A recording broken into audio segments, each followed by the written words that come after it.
it's all going to happen in Asia Pacific. It's all going to happen in countries like India, like Indonesia, like Vietnam, like Malaysia. These countries will really boom over the next 10 to 15 years. So don't worry, you will catch up. Next slide, please. We had a big consolidation in the United States and in Europe. You might have heard in 1978, long before all of you were born, I think, we had a deregulation. And deregulation means that at a certain moment in the United States, 1978, it sounds maybe normal to you, but it was not at the time. Every airline in the United States could fly after 1978 to every destination in the United States, from whatever destination in the United States, at whatever price. Before, the government made the prices, the government gave licenses to airlines. You can fly from Boston to Washington. And only 1 or 2 airlines were awarded that contract. And the prices were set by the government. We had the same in Europe, up to 1994. If you were flying from France to Spain, only 2 airlines were allowed to fly. You have a French airline, Air France, and you have the Spanish airline, Iberia. And the prices were also set. The price was exactly the same if you fly Iberia or you fly Air France. We had the deregulation in the US in 1978. And look at that. This is what happened. Many bankruptcies, so everything which is red is a bankruptcy. We had many takeovers as well. And in the end, you see only 5, 6 big airlines are left over. That's what's called consolidation. So you have a group around American Airlines, you have a group around United Airlines, and a group around Delta Airlines. No surprise, these 3 airlines are all very dominant partners in the alliance. If you look at SkyTeam Alliance, where Garuda is part of, their Delta Airlines is they're one of the big parties. If you look at One World Alliance, their American Airlines is one of the big ones. And if you look at the Star Alliance, their United Airlines is important partner there. You still have a low-cost airline there in the United States. It's called Southwest. It's a bit like CityLink, fine. And you have Spirit, which is more like Lion Air, ultra low-cost carrier. So there's a difference between low-cost carrier, like CityLink. They mainly fly between bigger airports, and they still have like a kind of service, and then you have the ultra low-cost carrier, which is even cheaper, like Lion Air, for instance. So this is what happened in the United States after 1978. In Europe, on the next slide, you can see the same thing is happening, but slower. So if you give me the next slide, then you can still see, yeah, no problem. If like this console in one group, right? In one group, there is maybe 3 or 4 airlines. This is the same price in one group. The price of the ticket of the air cargo from one origin to another destination. For one group, is the same price, same rate. On the previous slide, you can give me back the previous slide. Thank you for that question. If you can give me back the previous, no? Yeah, there's one. So what you can see is they go bankrupt, and then one airline, like Pac-Man. You know the game Pac-Man? So TWA goes bankrupt. That was a big airline in the United States. American Airlines buys that airline, and they just change everything. So they just absorb them. Or your question was about alliance. Because here, the airline, Delta Airlines buys Northwest Airlines. Northwest Airlines goes bankrupt. United Airlines buys Continental. airlines because Continental was struggling. So they moved to one AOC, one aircraft operating certificate.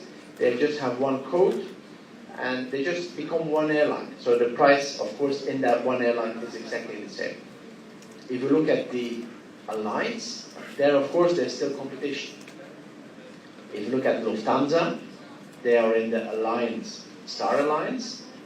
Turkish Airlines is also in that alliance. They compete a lot with each other. So there's, in alliances, there's still competition between the alliances, but also within the alliance. If you have a consolidation, the airline is just cancelled. If you look at the European, so that's the next slide, you see the same thing is happening but slower. Two reasons. One, the deregulation started later. It only started in 1994. And two, we still have the nationalistic feeling. Air France and KLM is the same airline. Air France is the French airline, KLM is the Dutch airline. They are the same company, but they have two brands. Because the Dutch, they like to fly KLM, their own Dutch airline. The French people, they like to fly the French airline, of course, because of nationalistic feelings. So they still have different brands. It's a bit like the Lion group, no? They have Batik, and they have Lion, and they have Super Jet. No? It's the same group, but they have different brands. They focus for different parts of the population. Did any of you fly the Super Jet? Did you fly them? Yes. Was it good? No? I use this in my lectures as an example because they focus on the millennials, isn't it? Yeah. But to me it looks like a normal business, a normal low-cost airline. Many delays, they tell me. Is it true? Yeah? Okay. That's, we're going to talk about them when we speak about business models. So this, in Europe, you see the same thing, many bankruptcies. You still have a big consolidation, but many airlines keep their brands. Like Lufthansa is the German carrier. They have Swiss Airlines from Switzerland. They have Brussels Airlines from Belgium. They have Austrian Airlines from Austria. They still have their own AOC, but they are in one group. It's a bit like Lion Air Group, that you have different brands and different AOCs in one group, with different management, with different pricing, with different brand and marketing image. We think that in Europe the same will happen in 10 years' time, that you only have 5 big airlines left. 3 big full-service airlines, one around Lufthansa, one around Air France, and one around British Airways Iberia. A bit like the US, they have 3 full-service carriers. Probably one low-cost airline. In Europe it's called EasyJet. You might have heard about EasyJet.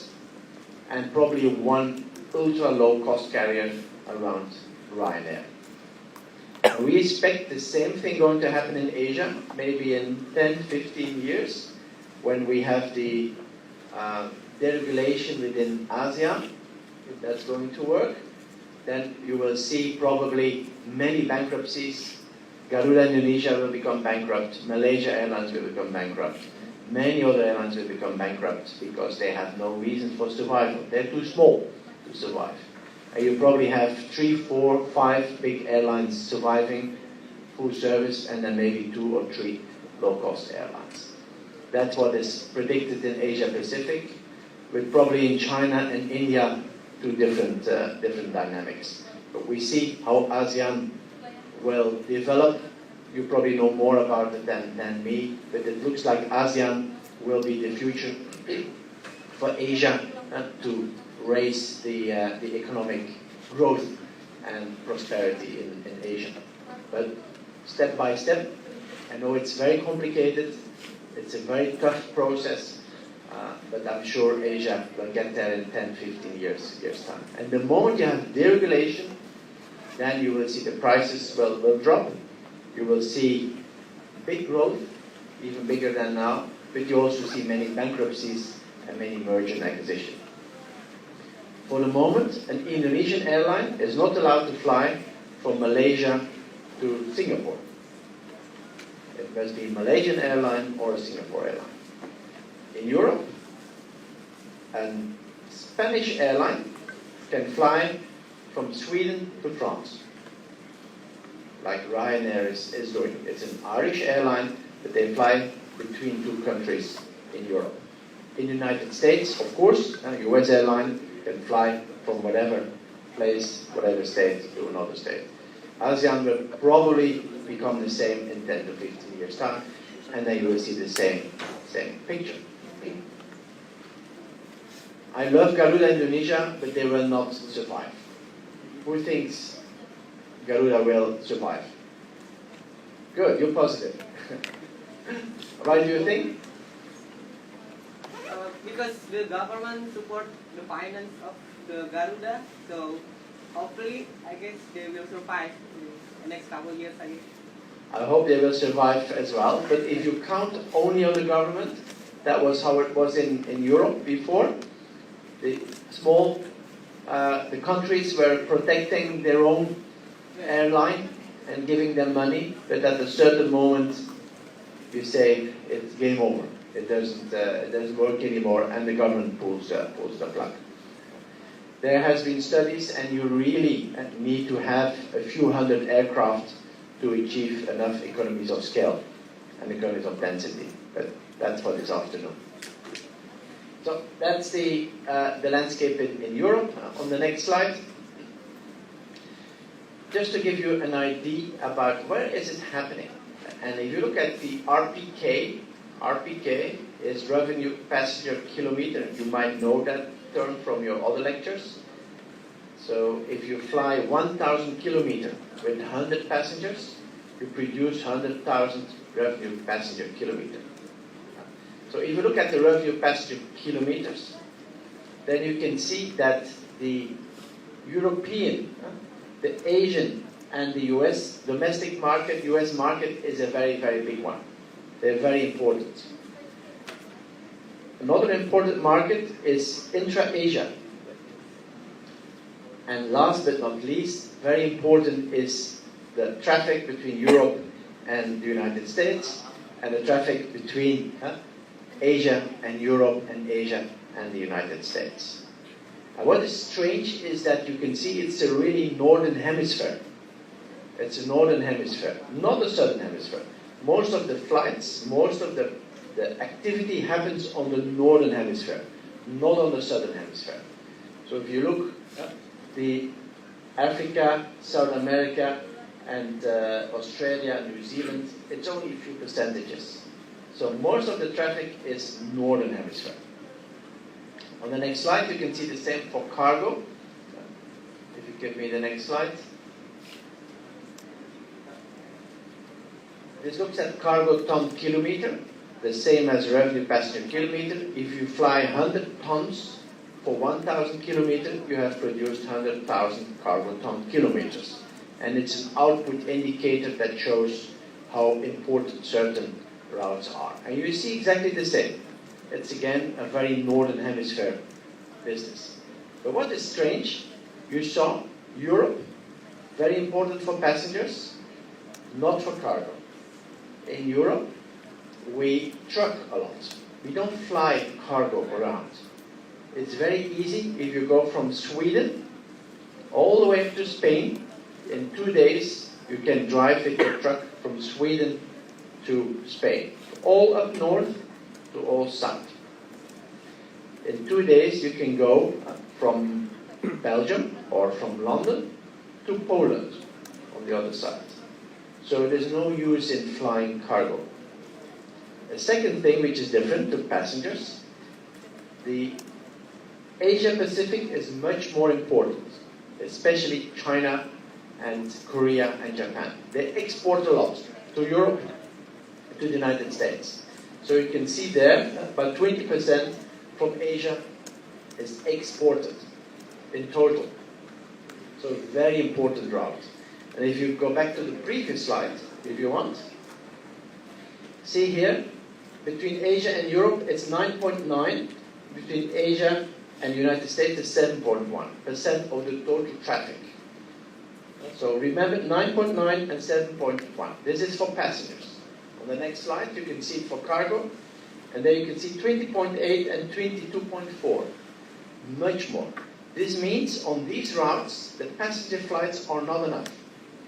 The belly of the aircraft is not enough to transport all the cargo. So here you put lots of freighter aircraft. So on these routes, lots of freighter aircraft are flying. You also see here Africa, Latin America is not very important for cargo. So once again, it's a horizontal northern hemisphere business, not a southern hemisphere and not a vertical business. So most of the flights are like this on the northern hemisphere. On the next slide, please. You can just see, just to give you an idea, I mean, what are the biggest airlines in the world?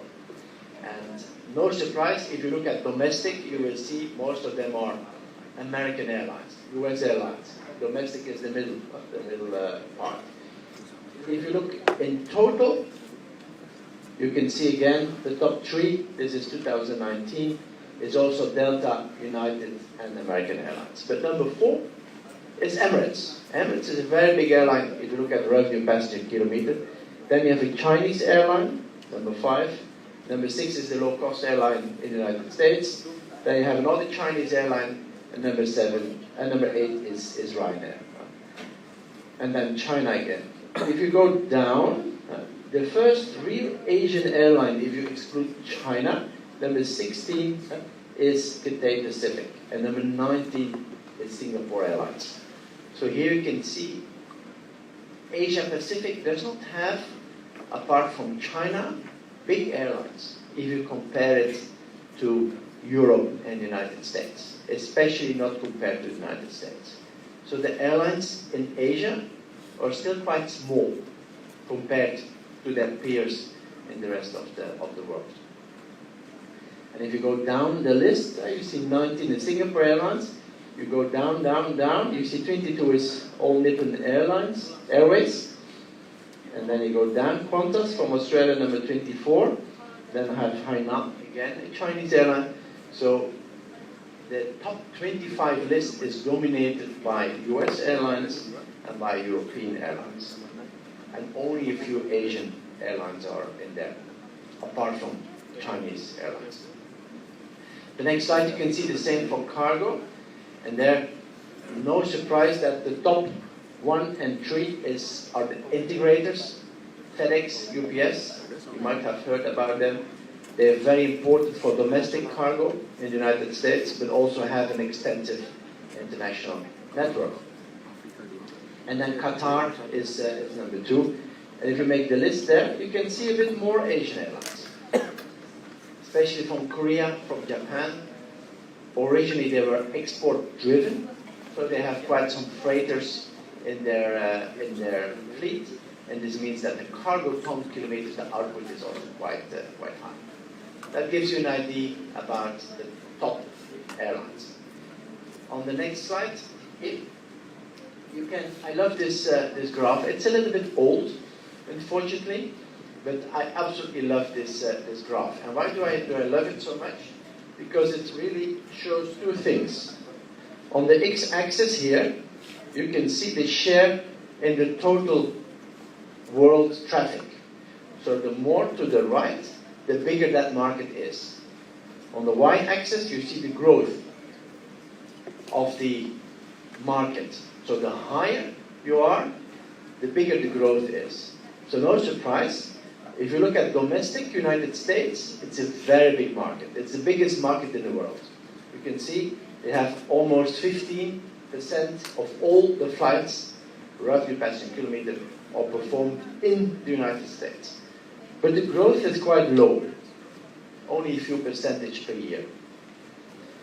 On the other side, you look at India, for instance, domestic India, it's a very small market, only 1% in the worldwide traffic, with a very, very big growth every year.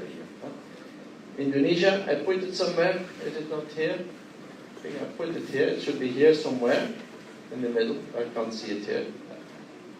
You can also see that domestic China is a big market and is growing very, very fast. On the next slide, please. Let me talk about a little bit of history. 1944, long before you're all born, long before your parents were born, I guess. That was a very important period. The end of the Second World War. You know, there was a big war in the world. You, of course, know that. Japan as an aggressor here, Germany an aggressor in Europe. The war was coming to an end. The war was still there in Germany and in Japan. But the world came together in 1944. And they were sitting in Montreal, in Canada, with the United Nations. And they were saying, all these aircraft will come back. All these pilots will come back. And we think that the air transport industry will become a very big market. Because before the Second World War, the air transport industry was not so developed. When people came to Indonesia from the Netherlands, they came by boat. And it took a month by boat to go from the Netherlands up to Indonesia. When we went to the United States from Europe, it took about 2 weeks by boat to go from Europe to the United States. And suddenly, during the war, aircraft were developed, and you could suddenly go to the United States in 2 days. You could suddenly fly to Indonesia in 4 to 5 days with the aircraft. So they were thinking, yes, that is a business model, but we need rules. And they came together, the end of 1944, only 60 countries. Germany was not invited, Japan was not invited, Indonesia was not there because you were the Netherlands. Many African countries were not there because they were either French or English or Belgium. Only 60. It's very terrible, I think, because only men around the table, you see, only men. They were all the ambassadors. And very terrible, look at the secretaries, they're all female. Terrible, no? They should have more gender balance, I think. Anyway, these were representing all the countries in the world, and they were saying, we need to have rules. And they did not have much time, so they copied many of the maritime rules. Remember the light, the red and the green light on the boat? You probably have seen that on the boat. The aircraft is exactly the same. The rules, the captain had 4 stripes. First officer, senior first officer, 3 stripes. Exactly the same. The terminology, if you're crashing, you say Mayday over the radio. If your engine fails, you say Pan Pan. So many of these rules were just copied from the maritime. But there were some other things. If you are with a boat, you go from port to port. So you don't really cross the territory of other countries, apart from the part before you enter the port. If you fly over the countries. So one of the things they agreed there are the freedom rights. And one of the freedom rights, the first one was you are allowed to fly over another country. They all agreed, of course, you should do that. So every country should open up its airspace to other countries. They have to pay for it, but that's the first freedom. Second freedom is you should be allowed to land. At the time, you could not fly directly from Europe to the United States. You have to fly Europe to Ireland, Ireland to Iceland, Iceland to Canada, and Canada to the United States. The same if you fly to Indonesia, you have to fly, for instance, Amsterdam, Vienna, Rome, Athens, Cairo, Jeddah, you know, the whole chain. You land, you refuel, you maybe stay there one night, and you continue flying. So that was the second freedom right. And then a few other freedom rights, which you might have heard. Third and fourth freedom right, you're allowed to transport passengers to that country. Third freedom right, Fourth freedom right, you're allowed to take passengers back from that country. Fifth freedom right, you're allowed to take passengers from another country to fly to another country. For instance, Singapore Airlines, they fly from Singapore to Frankfurt, and then they continue on to New York. And they're allowed to take passengers from Frankfurt, German passengers from Frankfurt to New York. That's the fifth freedom right. The sixth freedom right is that you combine third and fourth freedom rights. Qatar Airways, Emirates is very good at that. They have third and fourth freedom rights with, for instance, France to United Arab Emirates. They have third and fourth freedom rights with Australia, with Sydney, and they combine third and fourth freedom rights to transport people from France to Australia. That's the sixth freedom right. And so on. It goes up to 9. These things have been discussed there.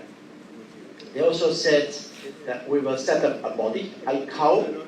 Have you heard about ICAO? In Montreal is the International Civil Aviation Organization. It's based in Montreal. We had the World Conference of Transport Research there this year in Montreal. It's a very ugly city. Don't go. It's very ugly. So it's in Montreal, the ICAO, and it's a division of the United Nations.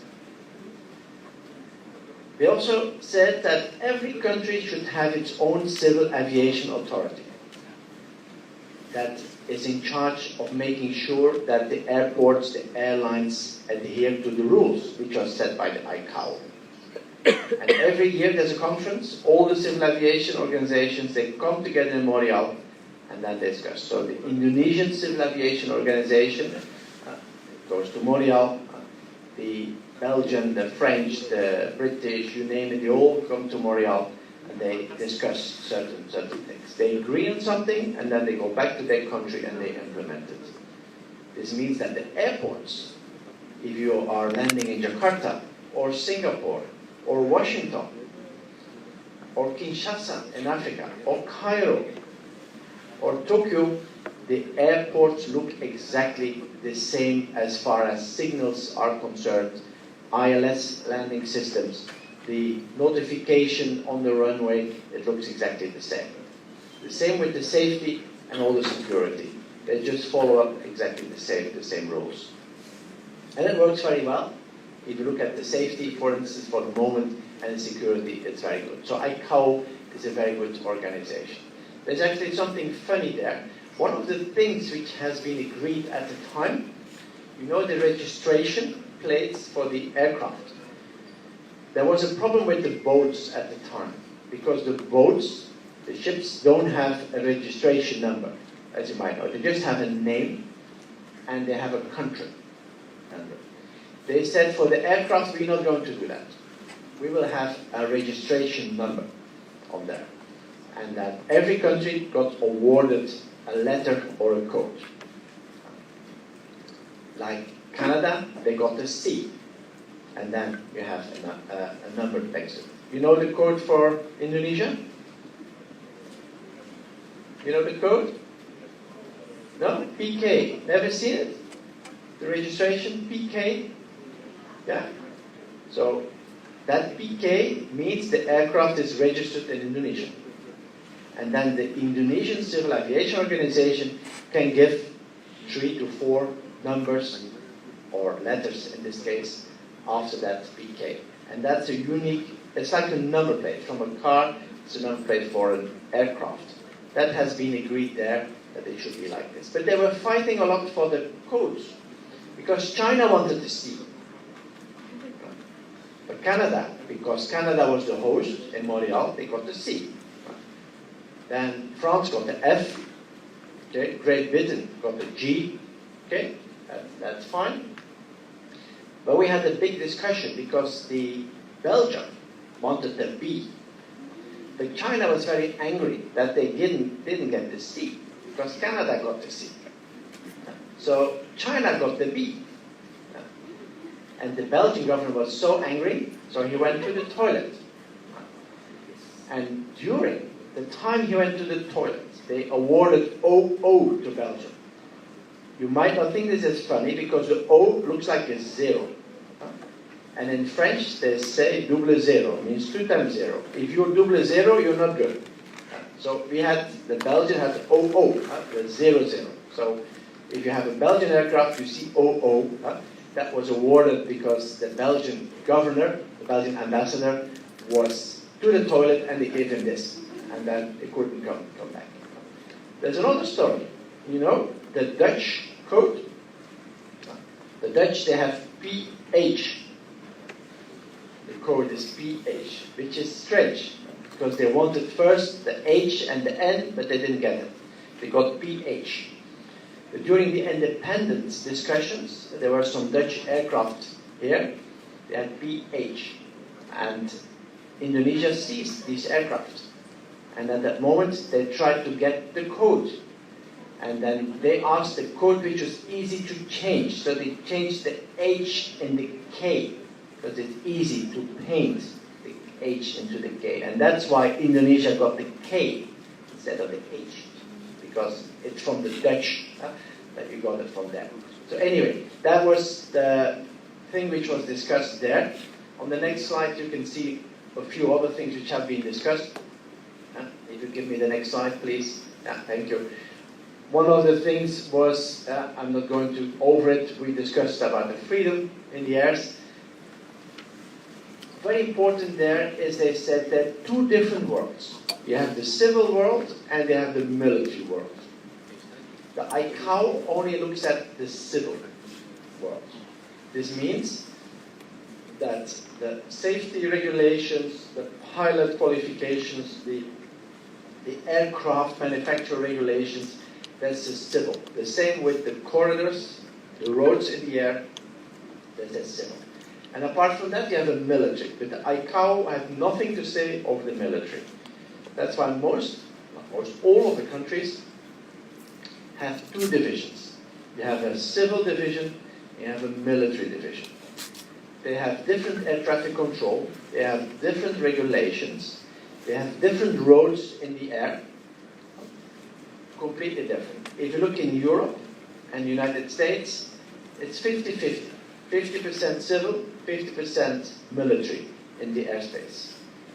China has 80% military airspace. So it's more important.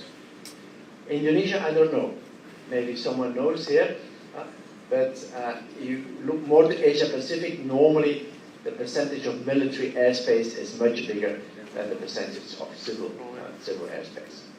So that was important, and a few other things have been discussed, but I'm not going to focus on this now. On the next slide, I would like to give you a bit more information, and we have a break at 11, so another 10 minutes. I mean, how do we make a typology of airlines? And at the time, they also discussed at ICAO, the ICAO conference of Montreal in 1944, you have regular transport and you have chartered transport. Regular transport is transport that has a timetable.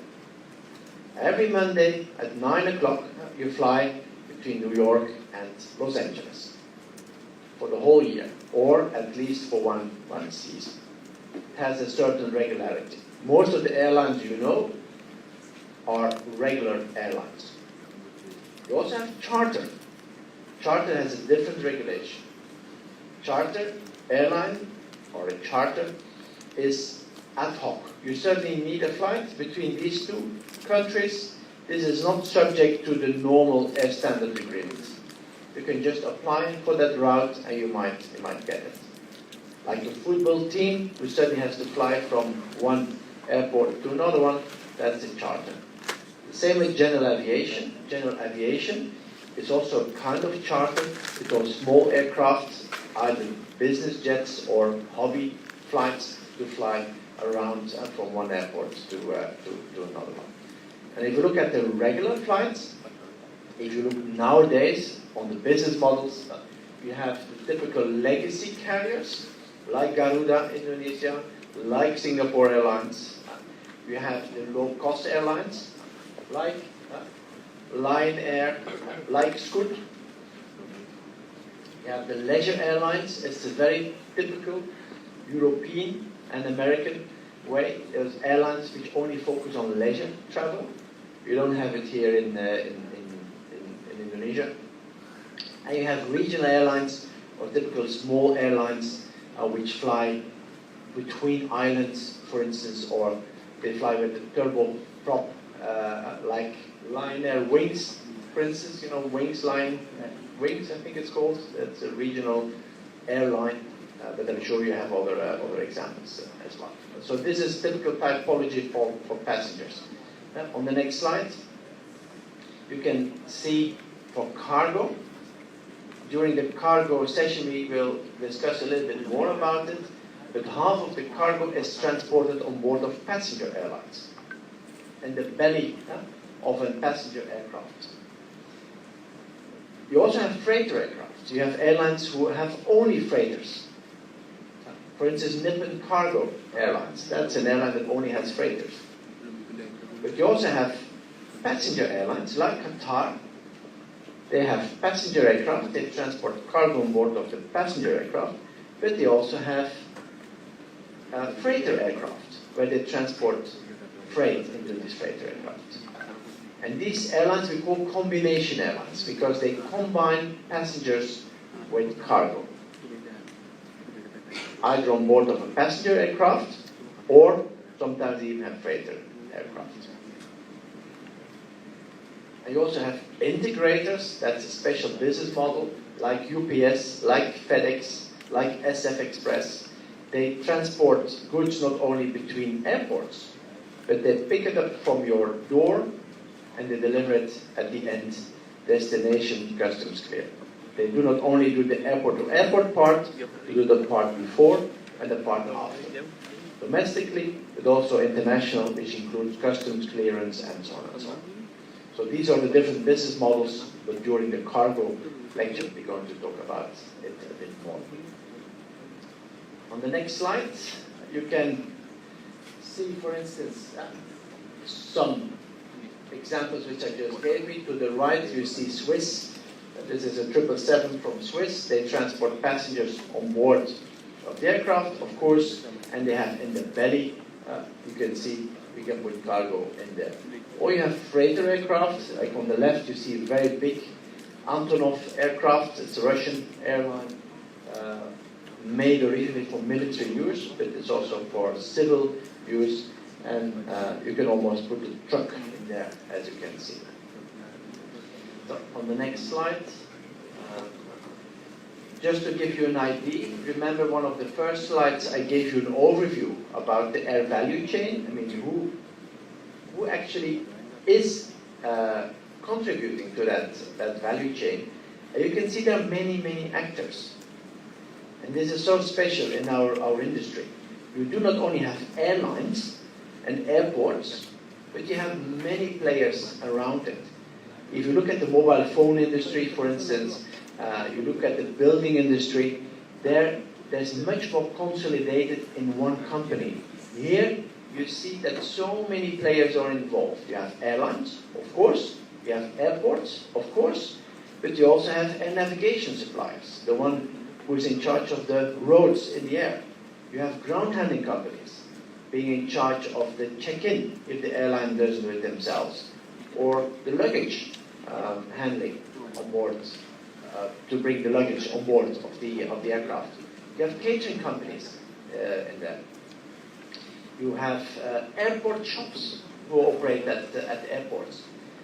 You have civil aviation authorities who are making sure that the airline, the airports adhere to certain standards. And many, many, many more. So in Europe, we often have strikes. And if one actor strikes, very often the airline is down. Tomorrow, there's a strike at Lufthansa. The ground handling of Lufthansa is on strike. Which means, if your ground handling is on strike, there's no check-in, there's no boarding, there's no luggage handling, there's no push back from the aircraft, so the whole thing falls down. Sometimes in Belgium we have a strike for the air navigation suppliers. It's called skies. They go on strike. So there's no takeoff clearance, there's no landing clearance, there's no one checking the flights over Belgium. You cannot take off if you don't have your ANSP supplier. So it's a very fragile system. It's like a domino. You know the game domino? You put them like this, you drop one and they all fall down. It's the same here. Very sensitive. If one actor doesn't play the game, if one actor is not active, the whole thing falls down. With catering, you can say, okay, if catering is on strike, no food on board, that's maybe possible. If the cleaning goes on strike, I don't know if you landed once, if you were on an aircraft on a long-haul flight, and you get out, you see all this rubbish. You see all these toilets which look terrible. I'm not sure you can last long without cleaning. But you could fly with a dirty aircraft. But all the rest is almost impossible. So it's a very fragile ecosystem, as we call it. One actor falls down, the whole system is down. On the next slide, you can also see the stakeholders. No, not yet. That's after that. Yeah, go to the next slide, please. I was wrong. If you need to measure the output indicators, and that's important for your project, how do you measure output? If you compare an airline like Lion Air, if you want to compare Lion Air with Singapore Airlines. If you look at the number of passengers, you probably see that Lion Air is bigger than Singapore Airlines. But that's comparing apples with pears, or with oranges. You have to look at the revenue passenger kilometer as a good output indicator, because this combines the distance with the number of passengers. As I said before, revenue passenger kilometer, you fly 1,000 kilometers with 100 passengers, you have produced 100,000 revenue passenger kilometers. If you look at ASK, it's available seat kilometers. If your aircraft has 150 seats and you fly 1,000 kilometers, you have produced 150,000 ASK. If you look at the load factor, you check how many seats were filled. In my same example, 100 seats out of the 150 seats are filled, so you have a load factor of 66.6%. The same for the cargo.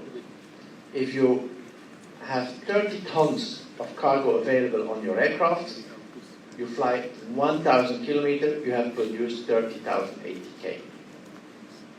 And then if you have on board 5 tons of cargo, and you fly 1,000 kilometers, you have 5,000 CTK. There's a bit of confusion here in many statistics because the luggage from the people are also counted as cargo. That's why we use cargo ton kilometers and not always freight ton kilometers. Sometimes you see FTK as an output, that means freight ton kilometers, but that's cargo plus the luggage of the people. It's better to use CTK, cargo ton kilometer.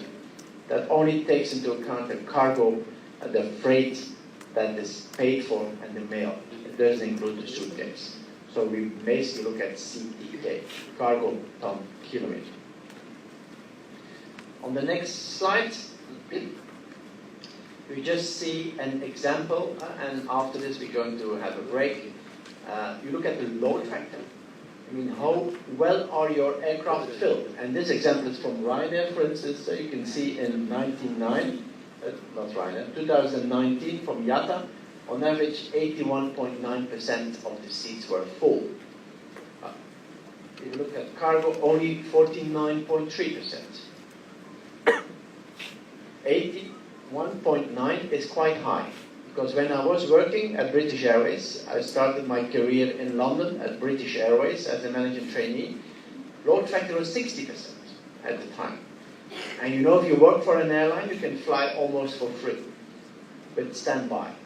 You have to turn up at the airport and you say, I want to go to New York.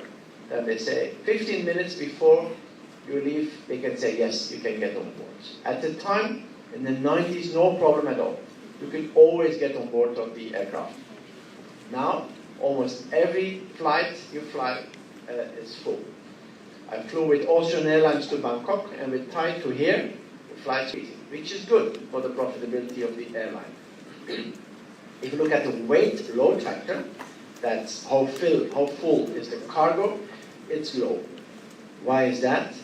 Inside the United States, inside Europe, there's not much cargo aboard of the passenger aircraft. Remember, the export and import from China, we export a lot to US and to Europe, but on the way back, the aircraft is only half full or empty. So that's one of the reasons why the load factor is rather low, only 50%. If you give me the next slide, I can see if I can wrap up here. Give me the next, excellent. That's a good moment to break. Let's have 10 minutes break till, let's say quarter past 11. Okay? Enjoy your break.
Kamu sendirian?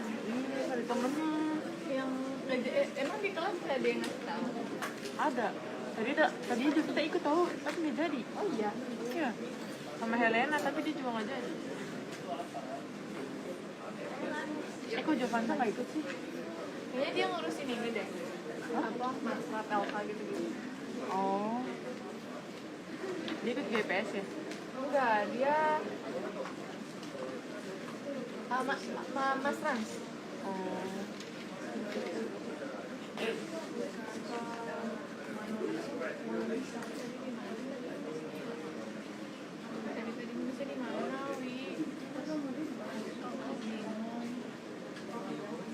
Wordnya mana?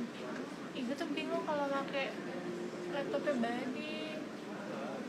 Oh ini. Lu jadi penitia juga berdua. Ikut ini juga? Iya. Lumayan ya. Kata Iza kalau penitia aja juga bisa dapat sertifikat. Tadi Iza bilang ke gue. Nggak tahu deh. Karena awalnya kita cuma dapat serta. Gue di itu tapi tetap tanda tangan sih.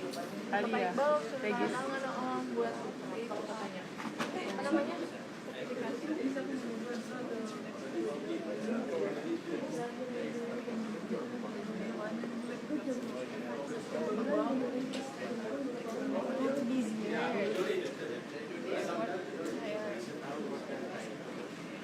Iya lah, soalnya kan kayak income-nya lebih banyak kan. Di sini ada orangnya ya tadi ya? Ada.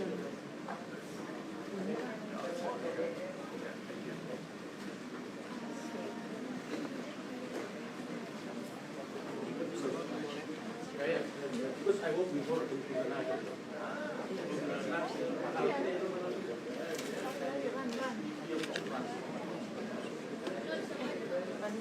Nanti kalau kamu ke kantin aku ikut ya. Sama temen-temen kita. Siapa namanya? Awi. Dia MTU juga loh. Emang dia? Iya, tapi kayak gitu. Iya. Satu kelas apa? Kelas biasa. Enggak, MTU. Ah. Bukan pilihannya Jojo. Jokan. Itu apa Jojo nggak sih? Kan, Kak. Bisa Jo aja.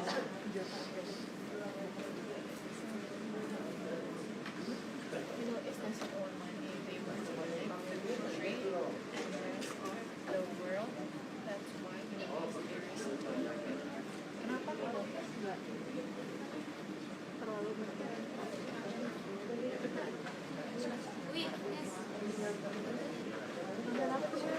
Wawancara doang. Wah, itu peserta kan? Lu ditanya Hanif. Wawancara lu. Apa pertanyaannya? Cuman alasan kenapa ikut Airlines, anggapan pembelajaran, anggapannya dan sama-sama yang mau. Apa tadi pertama? Amal Diri sendiri. Ada nomor kayak ini nggak tapi? Bisa. yang mana? Salah satu. Beda emang nomor. Ada berapa soal? Ada 2, 3, 4 tuh. Cuman yang gampang lah, cuman pertanyaan basic gitu. Cuman kayak alasan kenapa tidak cara ini, terus anggapannya apa, sama harapannya apa, sama kesan-kesan yang belum Tapi satu-satu kan nggak langsung sekali semuanya lagi. satu-satu. Kayak wawancara biasa. Takut. Lu biasa diwawancara apa ya? Gimana? Lu habis tidur dari kamar mandi ya? Waduh. Gimana ya yang terang ya? Sini bagus sih, Nes. Tapi ini kunci juga satu. Main di kunci atau berapa? Bedanya mana?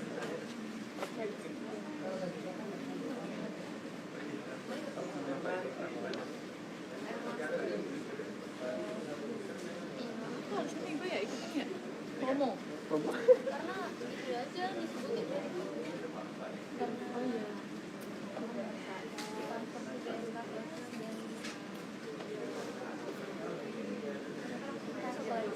Lu taunya itu doang yang paling tiga. Ada sertifikat. SKM terus habis itu karena Tulisannya langsung dari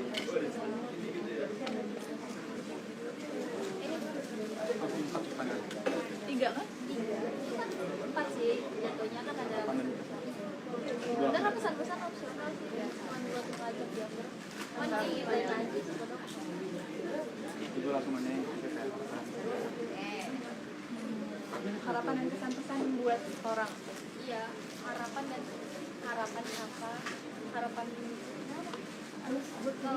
My God, tinggal gue juga kiri. udah lu berdua begini. Pesan-pesannya itu buat yang belum